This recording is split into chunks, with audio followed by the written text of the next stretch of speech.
welcome to Again and NonGay. Yes, welcome along. I'm James, I'm gay. He's Dan, and he's non-gay. Yes, and can you believe it? It's been nearly 2 years since It's a Sin came out on Channel 4. Yeah, I mean, I've watched it a lot, so I feel like it's been in my life for a long time. You're not the only one. It's been watched more than 6.5 million times. Wow. It's Channel 4's most binge-watched show, biggest drama launch ever. It's also led to a huge upsurge in HIV testing. And I believe it was the most nominated show at the 2020 British Academy TV Awards with 11 nominations. Today, we have a very special guest on our podcast who is the inspiration behind the character Jill in the show, one of the most popular characters in It's a Sin, and she inspired the hashtag #BeMoreJill, and people were blown away by her kindness and strength. And she's here today. Welcome, Jill. Thank you. Hello. Lovely to meet you both. No, stop. It's lovely to meet you. This is such an honour. I just don't even feel worthy, to be honest Stop with you. now. I don't, though. I mean, on a personal level, this episode is going to be so deep, isn't it? But on a personal level, I don't even know if I would be here without some of the work that you did. Well, in the 80s. Hardly just me. I mean, there was so much going on in the 80s, so it is. That's quite a tribute that you're saying something like that. But I think it's standing on the shoulders of all those people, Of course. and all the research and everything that was done in the 80s, and a lot of activism and things that did go on. Yeah, I think it's a lot of people's lives have been saved because of all that work. So it's quite an amazing thing. And I can't even believe that you just said it's been seen. It's a Sin's been seen by all those millions of people. It's quite incredible, really. You're obviously blown away by that fact, but were you blown away by the reaction to It's a Sin as it came out? Totally blown away. Honestly, didn't see it coming. Was worried whether it would even be liked at all, you know. And that's not just me, because obviously it was Russell T Davies that had so much riding on it, because it's his inspiration to write it all and all of that. So, and he knows, you know, he's going to get some sort of like slightly controversial response to things that he writes, and he wants that. Of course he does, because he's a great writer, and he doesn't mind a bit of controversy. But of course it was a sensitive subject for him as well. So so he was blown away. I know that for a fact. He was blown away by the reaction of people. I know that what you said earlier, Dan, was just about the HIV testing. So that's a really brilliant thing that's come out of It's a Sin, really. I think, and the fundraising for the Terence Higgins Trust, and the La. I should have done that earlier on. Yes. Of course, the La T-shirts and all of that. So there's been a roller coaster of a reaction from people. La.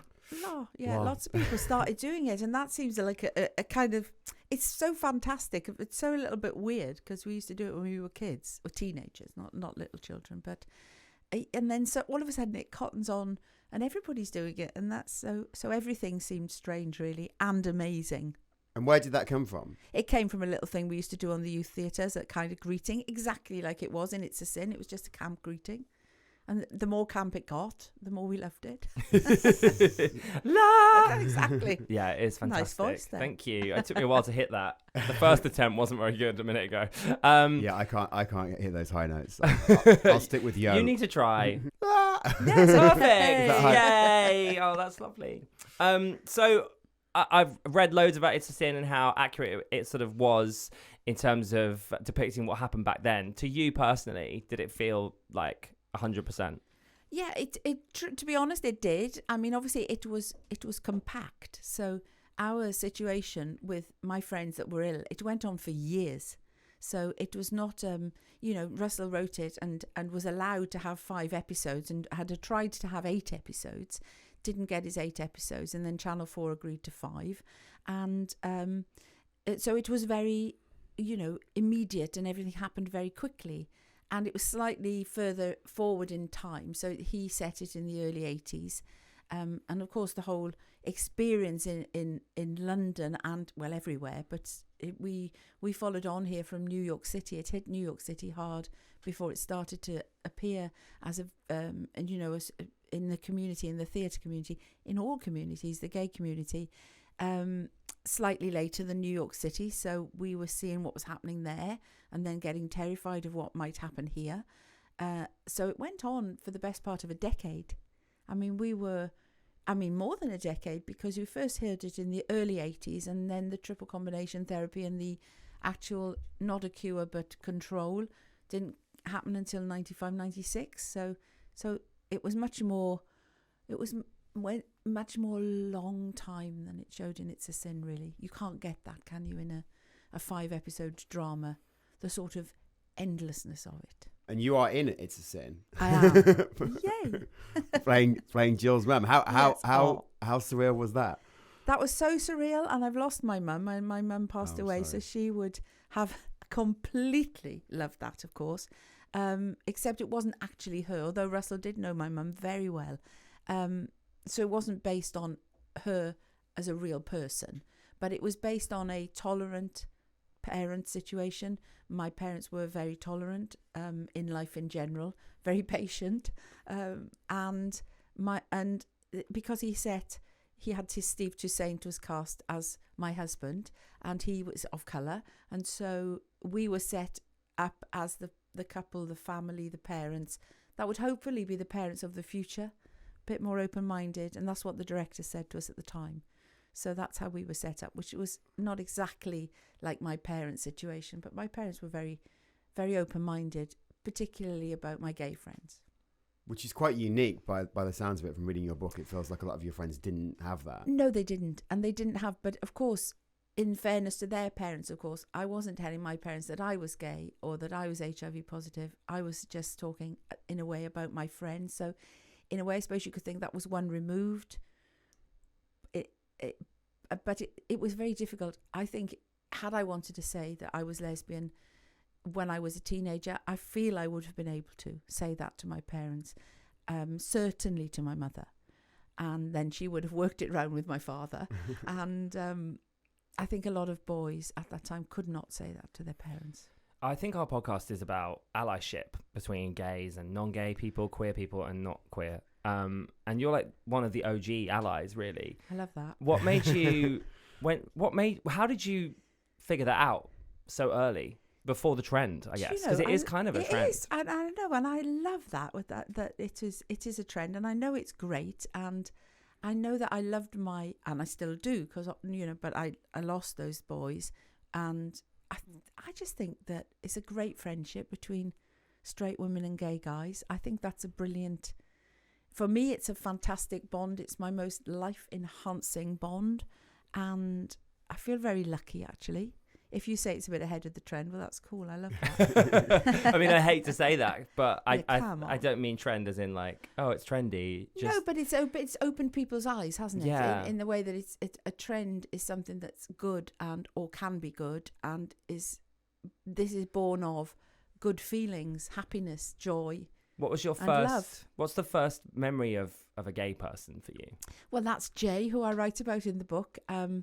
And he before I even met him, people had told me, and not in like people had talked about him, because he was, I think, a fantastic young gay man, young gay boy, in that he was at ease with his sexuality. And so I met him in a theatre situation. He was playing the piano for a show at Amateur Dramatics, and I think he was probably the first person that I met, and it was fascinating and intriguing at the same time, because it was slightly, I don't know, it was just slightly different. It was something different. I don't know. To me, it was more fun. To me, I loved it, but not everybody would say that. But it seemed to be a good friendship from the word go. And then obviously you're in a drama group and you meet. I mean, even you're sitting there and you're non-gay, and I'm looking at you because you're non-gay gay. It's a great idea. I think it's fantastic. But you could only say that gay men are brilliant fun, brilliant. They already. If you were a confident gay boy back in the 80s or the 70s, you certainly had a strong personality. You certainly knew, something about yourself, and it was just different and exciting. We've sort of touched. I'm trying to explain it, but I don't know myself 100% why you would bond with someone. I think women and gay men in particular have a bond because we're both we both suffer at the hands of the patriarchy. I think on a simple level, That's I think we I share don't think that's a similar... simple level. I think you've become far more profound than I was. I was just looking at the fun in the camp. Did you notice that? You had depth and I had nothing. No, I mean, you have a lot of depth as well. But I think that's probably... I've done a lot of thinking about it because of our podcast. Yeah. But I think that's potentially why we connect so easily. It probably could be. And it's also...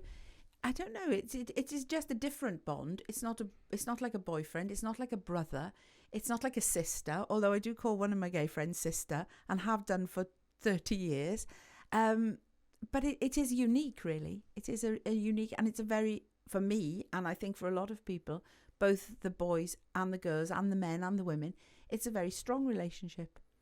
I was going to ask, because I'm quite vulgar with my girlfriends, and I tell them very intimate details about I'm sure. I've Did heard all that. Did you also have that? I've got that. I've got it to this day. Were the gays as terrible back then as they are now? Probably worse, because don't forget there was not such openness. So, they couldn't find such information as you might find today about sex and about what to do in bed and about how to keep yourself safe in bed. I mean, that moved forward with HIV and AIDS because people were out there saying, say it as it is. Otherwise, people are not going to understand what you're talking about. So, you can get intimate details from your gay friends. So you get too much, you go, oh, no more. I'll happily share some tea with you after the podcast.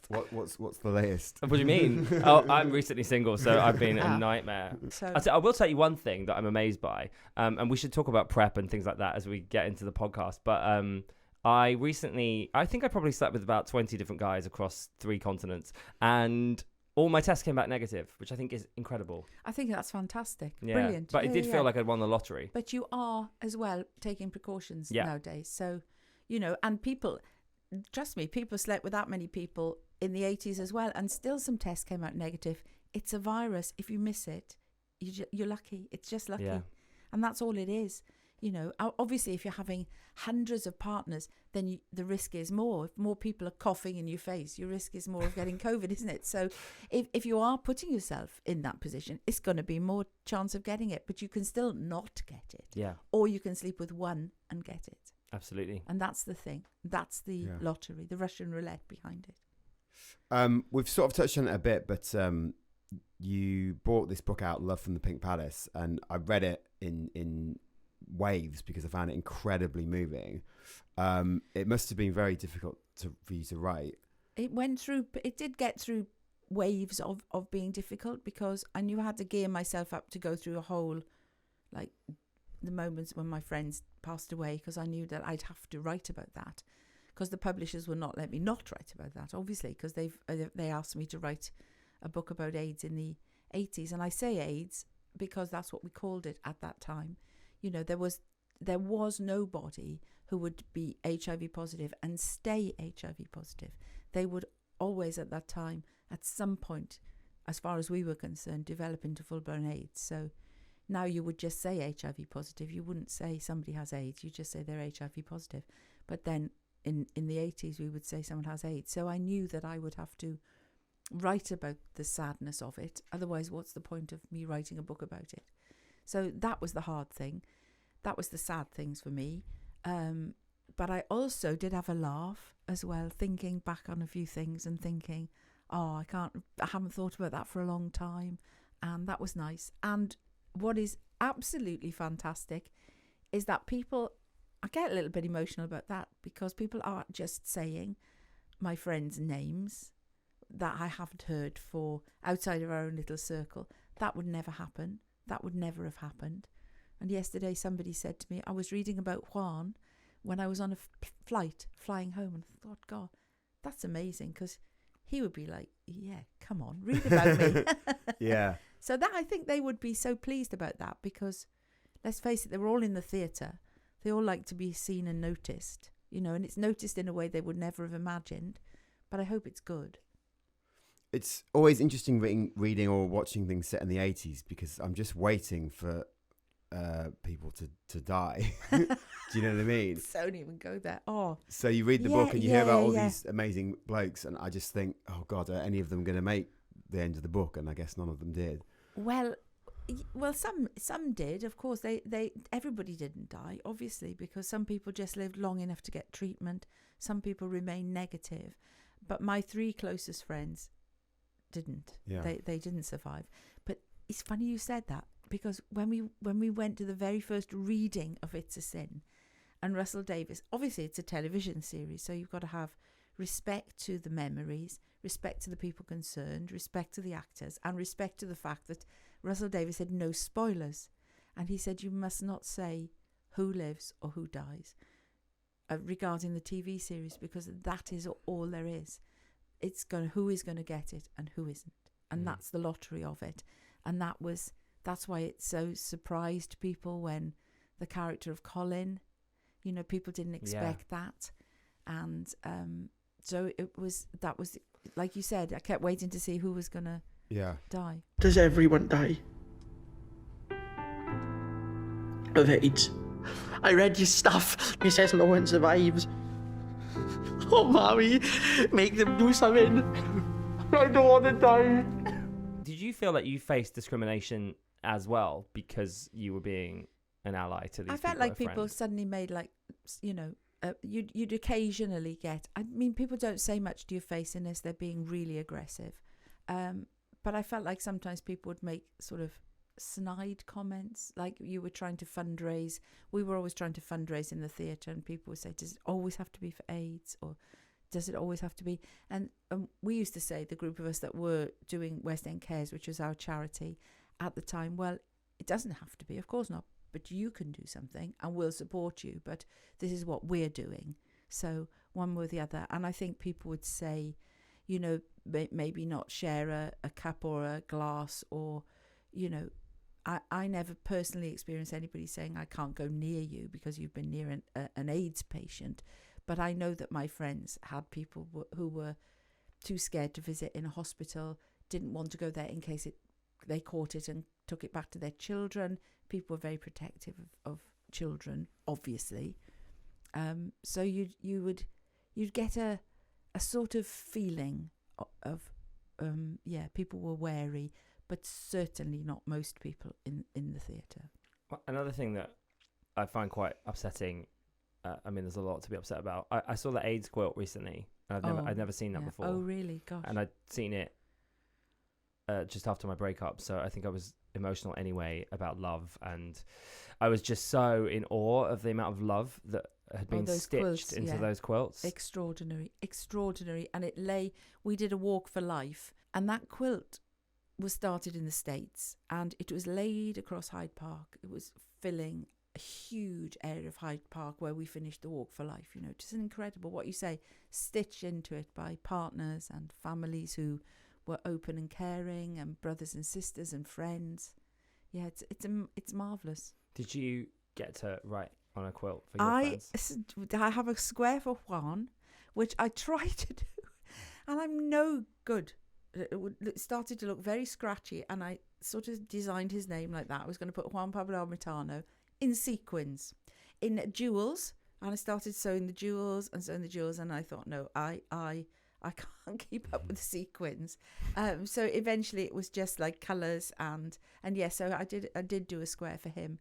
And his brother had spoken to me recently saying that a friend of his brother had asked if he could do a square. Juan was from Venezuela, so South America, Catholic upbringing. So difficult in the sense of, being open about his sexuality. And another boy who'd been a friend of his brother had asked if he could do a square for him after Juan had died. And they thought, his brother said, I didn't think it would be a good idea. And literally when I wrote the book, he said, I've always regretted that. He said, I should have let that person do the quilt square for him. But at the time it felt like, I don't know, it labelled people and all of that. That's one of the most upsetting things about it. Yeah. There's so many names that are covered up. Yes. And it says things like, this can't be uncovered until the person's parents okay it, or until they're accepted for who they are. And I just find that so heartbreaking. Yeah. So we were doing, and there's also, you can do online, or we did it, I can't remember who he did it with, through the Terence Higgins Trust, or because that became the one huge quilt, which was eventually put into storage, and then small quilts and things that are around or online, or and occasionally I see squares online with people I knew and thought, gosh, they did have something. I was looking it up when I was writing the book, you know. Right, really? I was going to say, do you know anyone that had to have their name covered?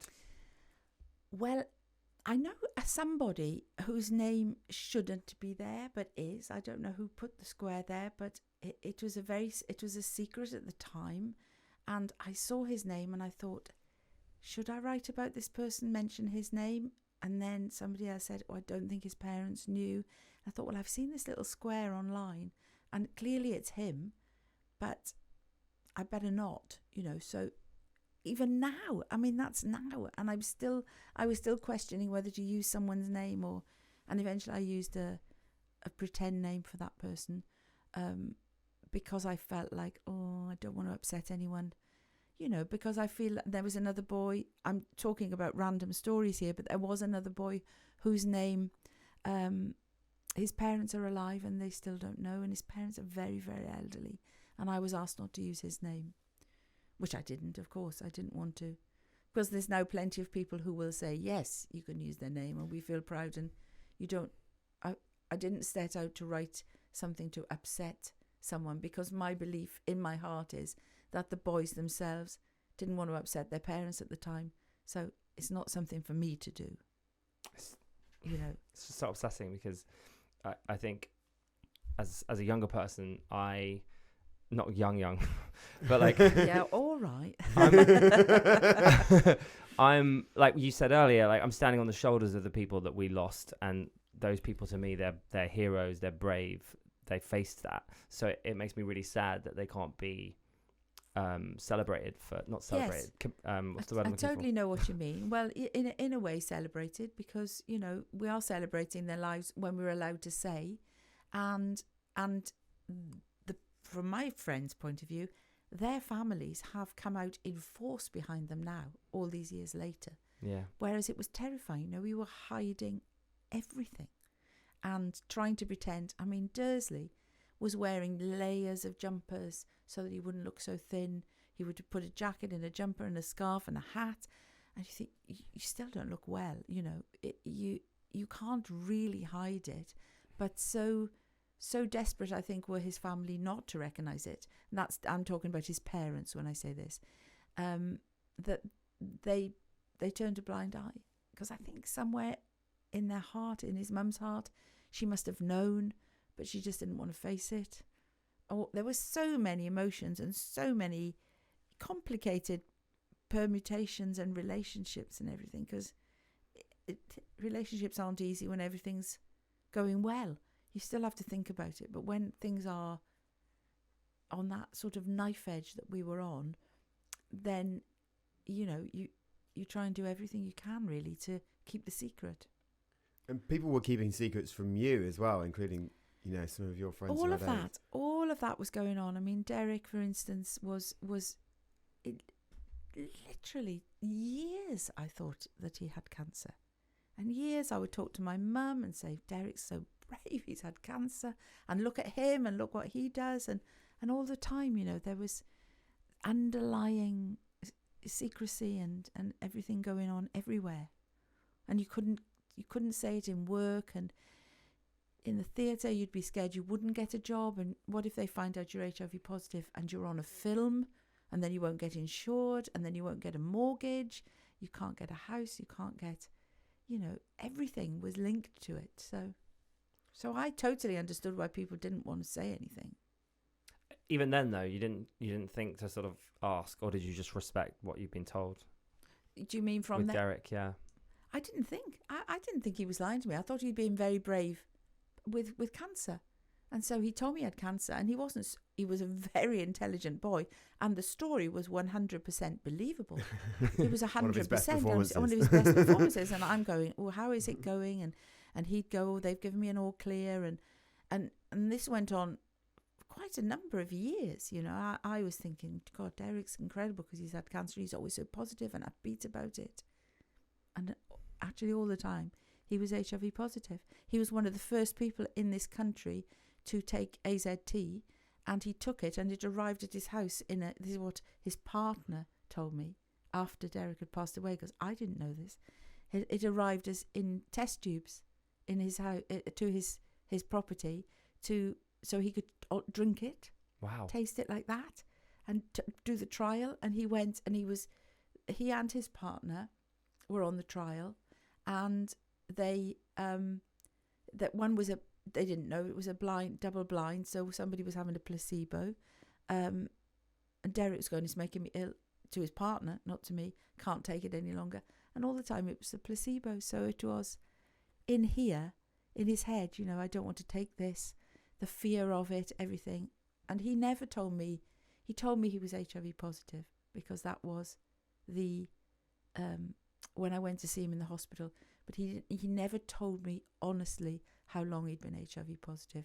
And then he became too sick to tell me the real long-term truth of his diagnosis. So do you think he just didn't want you to worry or to fuss? Once he had got into the story in his own head, that it was imperative that was it. And then once it didn't need to be it any longer, and he told me he was HIV positive, he then didn't even want to admit anything else, I don't think. I don't know, because I can't ask him, and I would really love to ask him. Yeah, it just feels funny, because you're obviously like not going to go and tell anyone that you didn't want to know. No. So I'm just like, why didn't you just tell Jill? It feels like... Why didn't you just tell me when you told me that you were HIV positive? But honestly, at that point, he wasn't well. And people maybe don't feel like going into the whole details of it and going, why didn't you tell me? Or, you just don't want the barrage of questions maybe, because you're not well then. I only relate to it in terms of depression, really. And when I was at my lowest, you just sort of don't want to tell people sometimes. And it isn't until you break that you can come out of it. Yeah. But being ill can silence you. I think so. And I think that's what I feel about him, because he knew he had nothing. We kept his secret for the best part of a year before he actually passed away. And so he had no reason not to tell me, but I think he might have thought she might be furious with me. She might be like, give me a hard time for not... I don't know. People have a right to their privacy, don't they? I didn't need to know all those details. It just shocked me totally when I found out the whole truth, because I just saw the notes on the bottom of the bed, and I thought I was so convinced. I thought the doctors have got it wrong. I think this is wrong. He's only just, been diagnosed. No, that was his level of longing for the truth to be hidden. I'm also guessing part of it was hoping that it would just not exist if he didn't name it. All of that. And also you'd have this incredible hope, which everybody does and did and would still have with anything, that they will cure it, and then you never have to say anything. In terms of that, you mentioned the AZT just now. Mm. Why do you think it... I don't understand, and I've seen films about it, but for somehow not really ever thought to ask this question. Why was there two versions, one that wasn't working and one that was? And was that a bit cruel, do you think? Well, that's the way medical science works. When you mean with the placebo? Yeah. Well, I think that's just the way it works, because if they find... I think, to my understanding of any trial, is that if they put people on a trial... that's what it is. You're not guaranteed to get the medication. You've agreed to take the risk, and if the people that are on the proper medication, not the placebo, show immediate and brilliant improvement, then they stop the trial and get the drug licensed. That is how it works. Otherwise, they've got nothing to play that against. So, I think that it feels a horrible thing. But same thing with a girlfriend of mine who had cancer a few years ago. They wanted to test a certain, not a chemo treatment, but a certain way of delivering a treatment. And she agreed to that trial. But of course, she might not have had the best way of delivering, but you agree to the trial. But as soon as they find a positive, then obviously doctors act on that, which they did with the Vancouver conference. And when the triple combination, they rolled that out extremely quickly once they saw that it was working. Were you sceptical or anything, when that happened? Oh, no, not sceptical. No. Thrilled, yeah. Yeah, no, it was like, because it it was proper news. Yeah. It was news that this is making a difference. I mean, I didn't expect people to be cured, even as they called it the Lazarus effect, because they showed a difference so quickly. I mean, and sadly my friends had missed that boat, but it was good ongoing for people that were positive or people that might get diagnosed, and just an amazing thing that happened. One of the things I thought was quite interesting that you say in the book, that you felt shallow or inappropriate discussing anything sort of light-hearted or frivolous in hospitals. I've always struggled with this.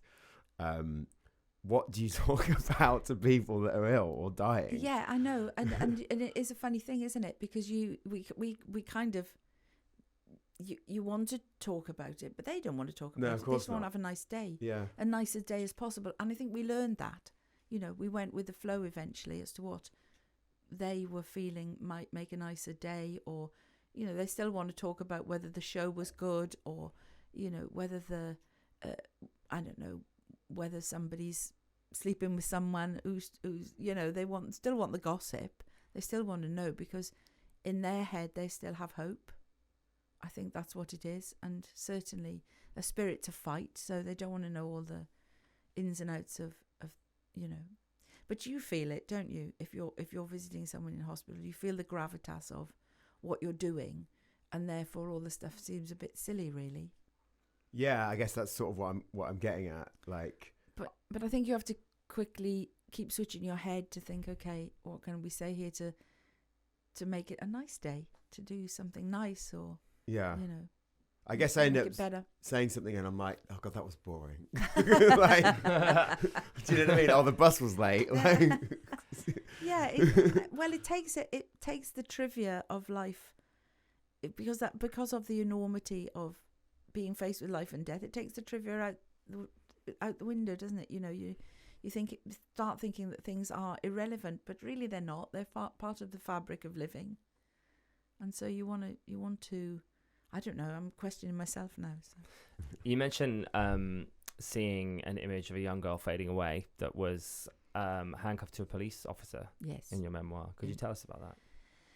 Well, I was in the hospital late at night. That was the thing that was so incredible about the hospitals. You could go whenever you wanted. So I would do a show and then go up after the show.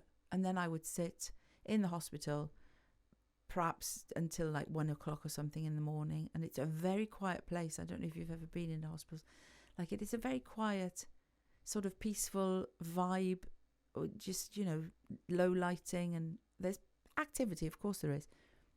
And I passed this room, and there was a young girl in there, and she was obviously from prison, and she was obviously so weak, and so typical image of somebody with AIDS, that sort of, you know, emaciated look. I mean, she was not going anywhere in a hurry, but still handcuffed to the prison guard or to the police officer, whoever it was. And I thought, well, it comes to something, doesn't it, when, you know, I mean, she was a young girl. She probably, I don't know, could have even been a teenager. I've no idea.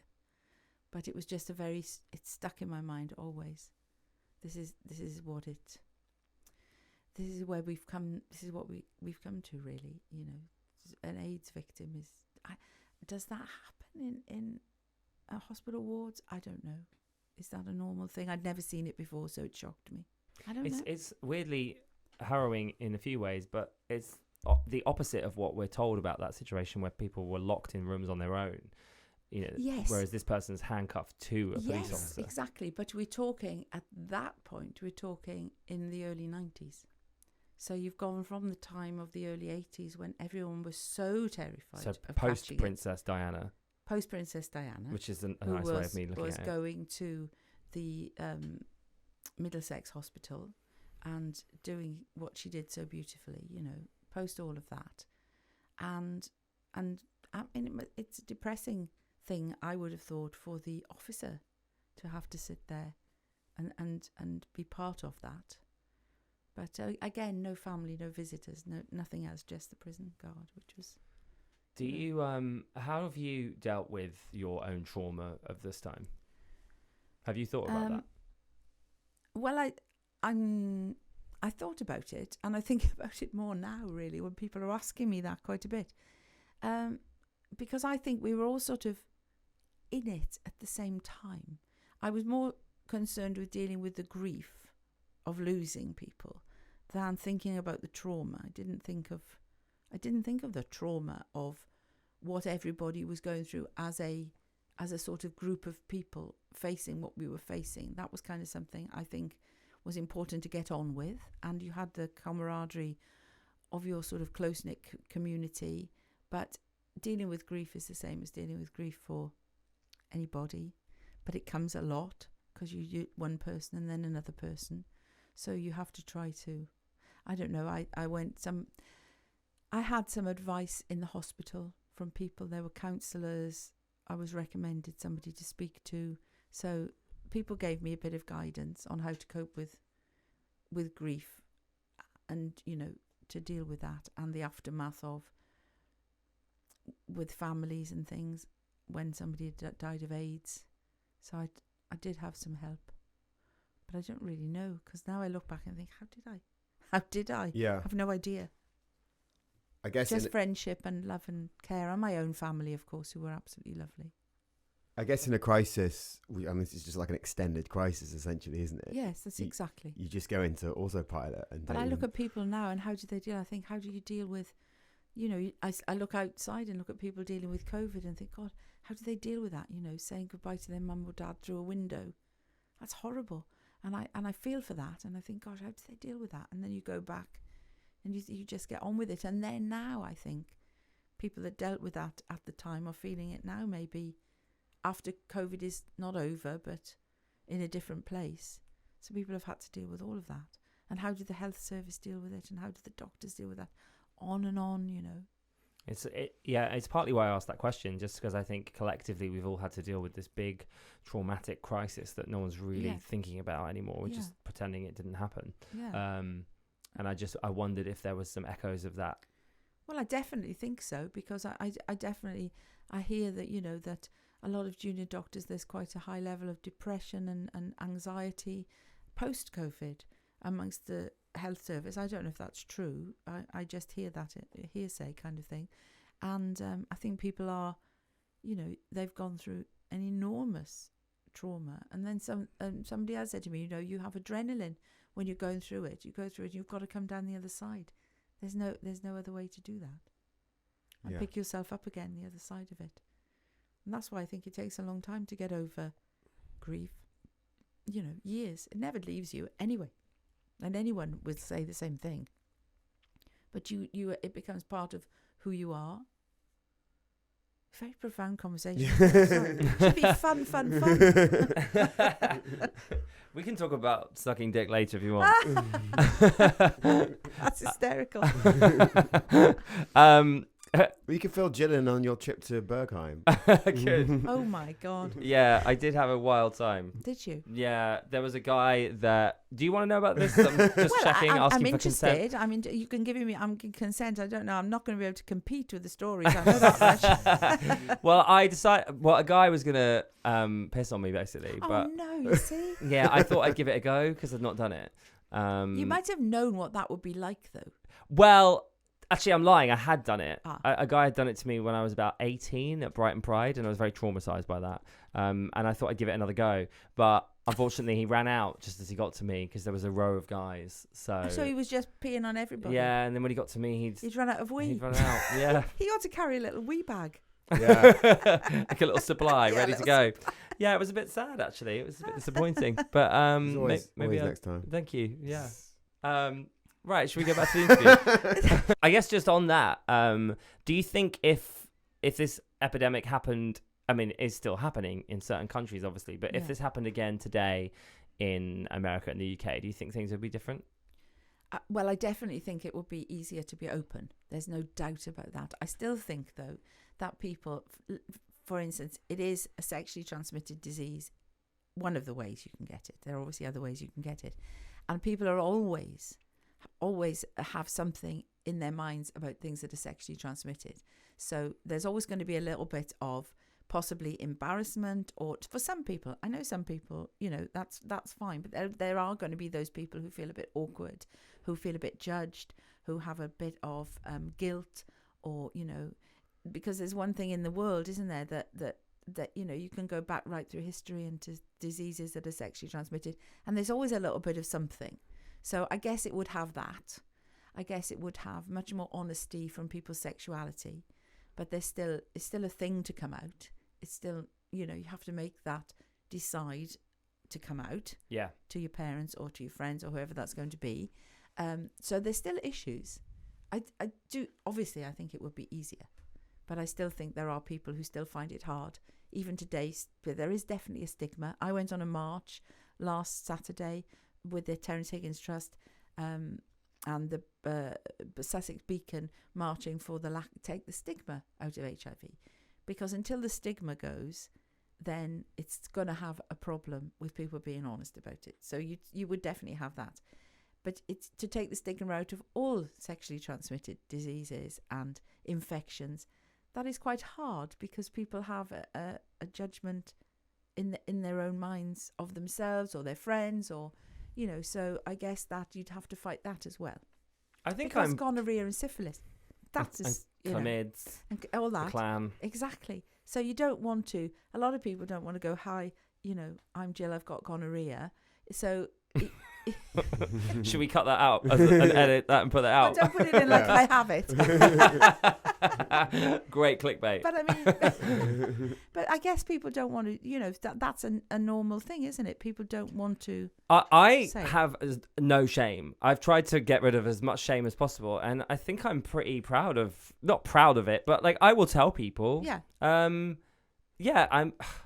Honestly, I have a friend that I saw on New Year's Eve, and he was like, "Oh, I've got chlamydia for the third time." Yeah, well, I think that's great because people can be that. Not that he's got it for the third time. I don't know, but I do think that I do think that is a brilliantly healthy thing. Yeah. To be able to say that, but I don't think everybody's like that. I bumped into my ex at Dean Street because I had gonorrhea, and I've written about it. I've talked about it here. Yeah. I'm not ashamed that I had gonorrhea. Like, I think I should be being more careful, perhaps, but at least I'm aware of my status. But you got getting health checked, and all of that kind of thing, and that's what all the doctors would say. As long as you're getting health checked and you can get your treatment. So it's when you catch something like when you got HIV in the 80s, there was no treatment, so you were getting something very different. I suppose when you go back and you got syphilis in the whatever era, I'm not quite sure when the antibiotics came out that would treat it, but obviously.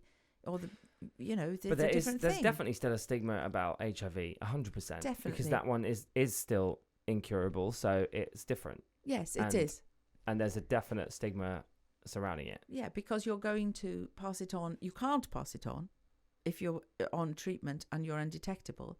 But if you're not and you can pass it on, you're going to affect somebody else's life in a big way. You're not just going to nip down the clinic and get a tablet to get rid of the chlamydia or the gonorrhea or whatever.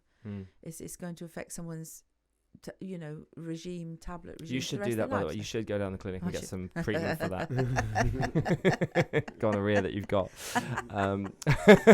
I wonder how you feel about PrEP then. And obviously it's amazing, but when it first came out, there was a lot of discussion about whether it was right. Or if it was making gay men into super sluts, and actually, I felt like I was disrespecting people that had passed away. I don't think so. I think you must take PrEP. I mean, people must take PrEP. That's a tablet. It's like the pill. Come on, there's a different sort of thing, obviously. But you take the pill. You don't want to have an unwanted baby. That's what this stuff is there for. Of all things in the world, I do not think that having PrEP will make a gay man into more of a slut than they were before, if they were. Do you know what I mean? I think that people that want to have sex, that want to sleep around, they're going to do that anyway, especially if you have some recreational drugs behind you. You're not going to think, oh my gosh, I must be very careful now. That's not going to happen. The only thing that you have to be careful, I suppose, is if you have any side effects from anything. That's the main thing that I would think would be a problem. Otherwise, if you're a woman, you have to think a bit more in advance with PrEP, don't you? You can't just take PrEP and then hope you're all right a couple of hours later to have sex. You have to have a bit more forward thinking with that, because I think it takes longer to work in a woman's body than it does in a man's. But apart from that, you know, you're taking precautions, looking after yourself and the people you're sleeping with. So, I mean, I think it's 100% right to take it. That's what I think. That's good. Do you think that that people that we lost would also agree with that? Oh, 100%. 100%. If you could have a tablet not to pass it on. Because once you know you've got it, it's agony to think I'm going to pass this on to someone. And when it, in the 80s or the early 90s, when that was a death sentence, you know, to have to be honest with someone you're going to have sex with, and then they're scared, and then you're scared, and the whole thing makes a horrible combination for a good night. Yeah. You know, my friend who came on our podcast, Matt, he said it always felt like death was in the room when you were having sex with someone. Go. And that PrEP had just completely smashed through that. Yeah, brilliant. I think that's brilliant. And I think, you know, medical science has done it, made that, and people should 100% take advantage of it. I'm a person who will take advantage of any, if I can. I've got every vaccination that I've been possible to have, I will have. I think that medical science works terribly hard to make us healthier, and it's brilliant. And all those, you know, I don't want to take, I'm not saying take antibiotics every time you have a sniffle. No, I'm not that person. But if you've got the preventatives, you know, I travel with every vaccination possible. I do. We have a friend of ours, a guest that's been on our podcast called Adam. He's called Adam the London Patient. I don't know if you're aware of Adam, but he is cured of HIV through a stem cell transplant.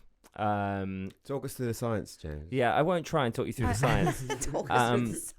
But that'd be hard science. I am aware now you said what it is. Yeah, and he came on our podcast to talk about that. And he shocked at Dan and I a little because he was talking about how he'd been ostracized by the HIV community for no longer having HIV, and almost felt as though he had been shunned by a community that he was part of.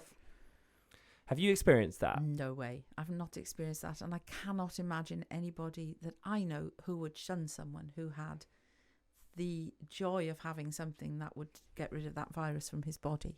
I don't know why someone would shun somebody, because it's only a move forward for the next person to have it. So, I mean, the treatment. Yeah. Was he...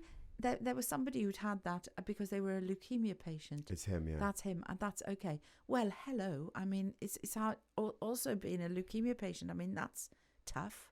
So I think people should celebrate for him. I think it's, without speaking for Adam, I think there's so much shame wrapped up in having HIV that you want to protect that. You want to say, actually, it's not a big deal, right? You need to be proud of it. I guess there's a movement to be proud of your status so that you can smash through the shame. So I can see on some level why there might be that. Yeah, it's because, again, because we did this demonstration. And I mean, there was, you want to smash through the shame. And absolutely you want to do that.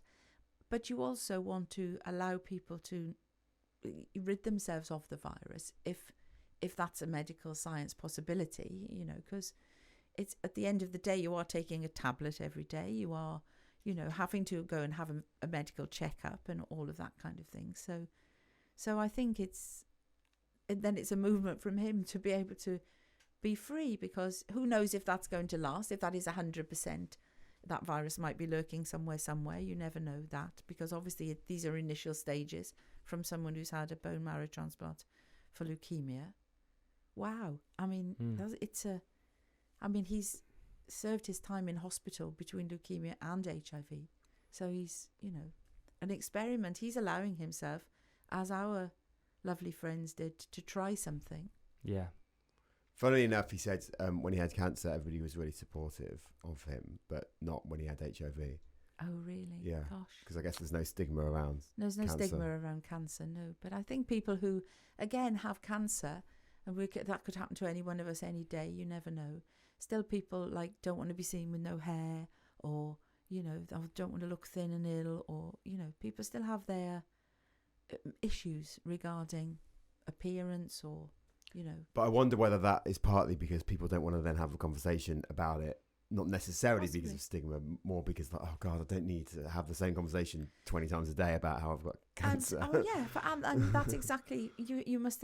I would think that's exactly right, and also that thing of being, and we heard this a lot, and I've heard it over the years, of being defined by your illness or being defined by your disease, and no longer being that person, you know, and that's a thing that we all have to fight against doing with someone we know who's ill in any shape or form, you know. So it's because you worry about them more and they don't want to be worried about, or you know, try to look after them or help people across the road. Yeah. You know. When you were writing your memoir and just like thinking about this, whenever you do, is there anything you wish you'd done differently? There are. I don't even know, because I would say like directly to ask people if they were HIV positive. I don't think I would do that. I'm thinking maybe I should have said something to Derek and asked him, you know, more details. I sort of I always went with what they had wanted to tell me, rather than, I don't know if there's anything I'd do differently. I don't know if there's anything I can do differently. I might have tried to have more sex outside of my friendships. You know what I mean? Because I always seem to be like the worst sex life on planet Earth. But so I'd go back and think about that again. Think about. Do you think you would have had more sex even then with this happening? You think I would have? But I'm only saying might have had some sex. It's just that is a surprising thing to hear for me. No. Because you're not talking about somebody who was getting a lot of sex. I might have just said I might have taken an opportunity, like once or twice. Yeah, once or twice in like a decade or something like that. You know, do you know what I mean? Yeah. Is it because you were busy? I think it's because I was busy and, you know, so wrapped up in everything, and you know, we were nervous. I didn't want to be that person who would be like, okay, there weren't that many girls infected with it, so you think, oh, now could this I'll have sex with someone and then I could get you just had a level of fear. Yeah.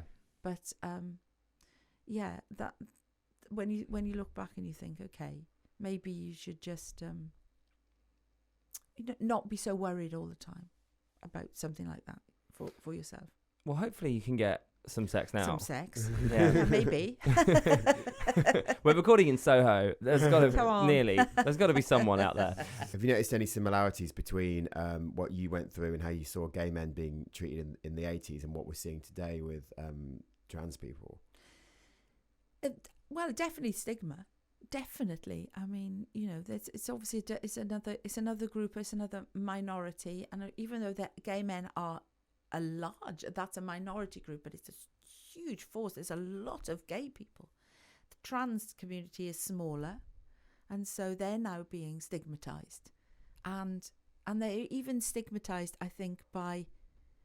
I heard a very interesting thing. Okay, I heard people saying, "Be careful within the LGBTQ community to be an ally, because you're gay doesn't mean that you would automatically be sympathetic or an ally to the trans community, because gay people are not just one thing, are they? They're a massive people that have different opinions, and so I think because the trans community is small right now, then they are easily stigmatized, and I think that is a similarity, definitely.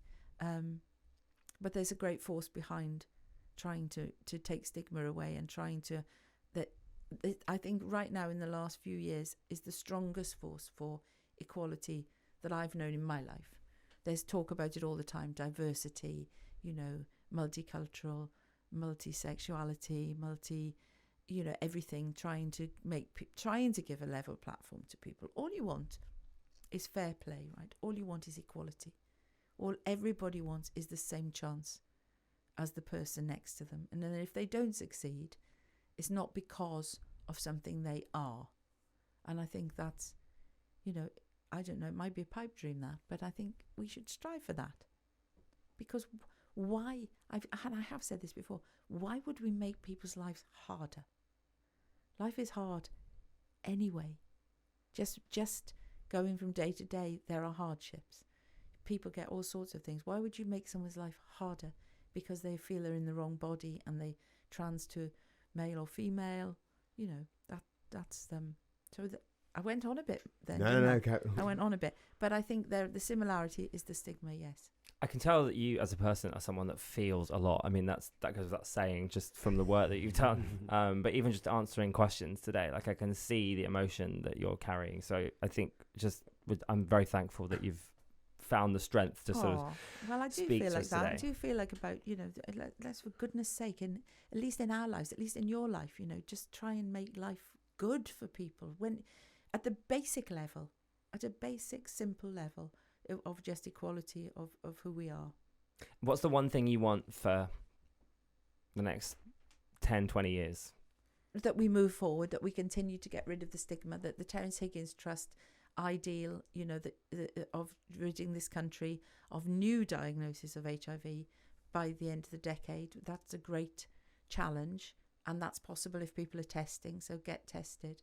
That's not just one thing, is it? It's all things. I've just said that. Get tested. Look after your health so that you know that you're undetectable. You equals you, and all of that undetectable is untransmissible. All of that kind of thing. So that's what we want. And for the HIV community in other countries, we want to spread that word as well, because it's not here is easier than in many places in the world. Thank you so much for passing through. It's my pleasure. It's a really interesting, and the whole setup here, you can't see it, people that are listening, but it is absolutely brilliant in here. So, Thank and you. these guys are amazing. So that's true. That's been absolutely lovely talking to you.